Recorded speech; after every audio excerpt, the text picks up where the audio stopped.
السلام علیکم ورحمۃ اللہ وبرکاتہ۔ آج ہم بات کریں گے کہ انسان کی پیدائش سے پہلے کیا تھا۔ یہ بات تو کم و بیش سبھی جانتے ہیں کہ سب سے پہلے انسان سیدنا آدم علیہ السلام ہیں۔ اب سوال پیدا ہوتا ہے کہ انسان سے پہلے کیا تھا، اور اللہ تعالیٰ نے اپنی بے شمار مخلوق میں سب سے پہلے کس چیز کو پیدا فرمایا۔ آئیے اس سوال کا جواب قرآن اور احادیث سے حاصل کریں، کیونکہ مسلمان کی رہنمائی کے لیے روشنی کے یہی دو مینار ہیں۔ جناب رسول اکرم صلی اللہ علیہ وآلہ وسلم نے ارشاد فرمایا، ترکت فیکم امرین لن تضلوا ما تمسکتم بہما کتاب اللہ و سنت رسولہ۔ میں تمہارے درمیان دو چیزیں چھوڑ رہا ہوں، جب تک تم ان کو پکڑے رہو گے، یعنی ان پر عمل کرتے رہو گے، تو تم ہرگز گمراہ نہ ہوگے۔ کتاب اللہ یعنی ایک اللہ کی کتاب یعنی قرآن مجید، و سنت رسولہ دوسری رسول اکرم صلی اللہ علیہ وآلہ وسلم کی سنت۔ لہٰذا آئیے ہم سب سے قرآن کریم سے رہنمائی حاصل کریں۔ ارشاد خداوندی ہے کہ وَهُوَ الَّذِي خَلَقَ السَّمَاوَاتِ وَالْأَرْضَ فِي سِتَّةِ أَيَّامٍ وَكَانَ عَرْشُهُ عَلَى الْمَاءِ، اور وہی ہے جس نے بنائے آسمان اور زمین 6 دن میں، اور تھا اس کا عرش پانی پر، یعنی آسمان زمین کی پیدائش سے پہلے پانی مخلوق ہوا۔ وَجَعَلْنَا مِنَ الْمَاءِ كُلَّ شَيْءٍ حَيٍّ، اور بنائی ہم نے پانی سے ہر ایک جاندار چیز۔ پھر اللہ رب العزت نے قرآن کریم میں بیان فرمایا، وَجَعَلَ فِيهَا رَوَاسِيَ، اس سے یہ معلوم ہوا کہ زمین پر اللہ تبارک تعالیٰ نے پہاڑ قائم فرمائے، جس کی وجہ حدیث میں بیان فرمائی گئی۔ حضرت انس رضی اللہ تعالیٰ عنہ سے روایت ہے کہ اللہ تبارک تعالیٰ نے جب زمین کو پیدا فرمایا تو ہلنے اور حرکت کرنے لگی۔ اللہ تعالیٰ نے پہاڑوں کو پیدا فرما کر زمین پر رکھا تو زمین کی حرکت بند ہو گئی۔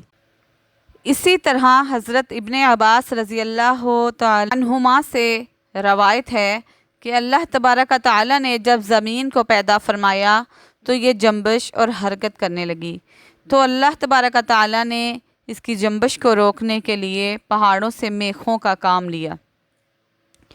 اگر اللہ تبارک تعالیٰ یہ انتظام نہ فرماتے تو زمین ہمیشہ جنبش ہی کرتی رہتی۔ ذرا تصور کریں کہ کسی جگہ زلزلہ آتا ہے تو اس وقت کیا حالت ہو جاتی ہے۔ موقع ملتا ہے تو لوگ جان بچانے کے لیے گھروں کو چھوڑ کر جنگلوں بیابانات میں نکل بھاگنے کی فکر کرتے ہیں، اور اکثر ایسا ہوتا ہے کہ بھاگنے کا موقع ہی نہیں ملتا، لوگ سوتے سوتے لقمۂ اجل بن جاتے ہیں۔ اگر اللہ تبارک تعالیٰ زمین کی جنبش روکنے کے لیے پہاڑوں کو اس پر قائم نہ فرماتے تو کیا ہوتا۔ اسی طرح حضرت عمران بن حسین رضی اللہ سے روایت ہے کہ یمن کے کچھ لوگ خدمت نبی کریم صلی اللہ علیہ وآلہ وسلم میں علم دین سیکھنے کے لیے حاضر ہوئے۔ ان لوگوں نے اور باتوں کے علاوہ آپ صلی اللہ علیہ وآلہ وسلم سے یہ بھی دریافت کیا کہ اس عالم کی ابتدا کیسے ہوئی، تو آپ صلی اللہ علیہ وآلہ وسلم نے فرمایا، دنیا کے وجود سے پہلے صرف اللہ تبارک تعالیٰ کی پاک ذات تھی، اس سے پہلے کچھ نہ تھا، اور عرش خداوندی پانی پر تھا۔ اس کے بعد اس نے آسمان اور زمین کو پیدا فرمایا اور لوح محفوظ میں ہر چیز کو لکھ کر ثبت فرما دی۔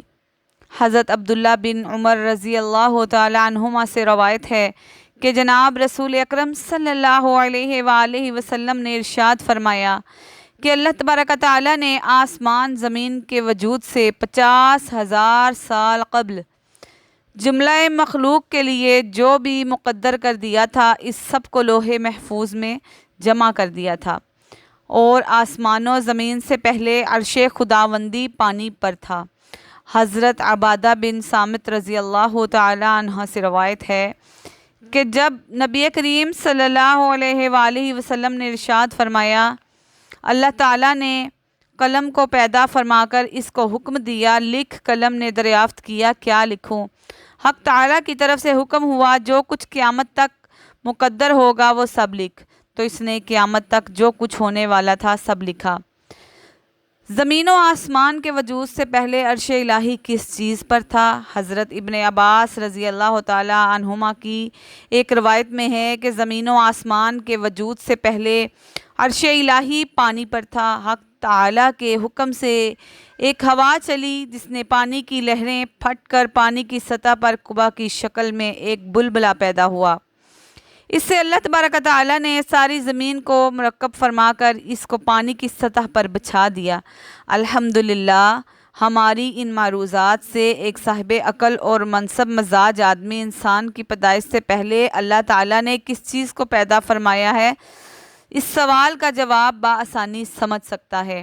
اور الحمدللہ ہم قرآن و احادیث سے یہ پڑھتے ہیں اور ثابت کرتے ہیں۔ اللہ رب العزت ہم کو قرآن اور احادیث پہ چلنے والا بنائے، آمین یا رب العالمین۔ اگر میرے پیارے بہن بھائیوں کو میرا چینل پسند آیا ہو، میرا پڑھنا پسند آیا ہو تو سبسکرائب بھی کریں اور شیئر بھی کریں اور لائک بھی ضرور کریں۔ جزاک اللہ خیرہ، کیونکہ خیر کی بات کوئی شیئر کرتا ہے۔ اللہ پاک ہم سب کو خیر بانٹنے والوں میں سے ڈالے، آمین ثم آمین۔ آپ سب کے لیے دعا گو آپ کی اپنی بہن۔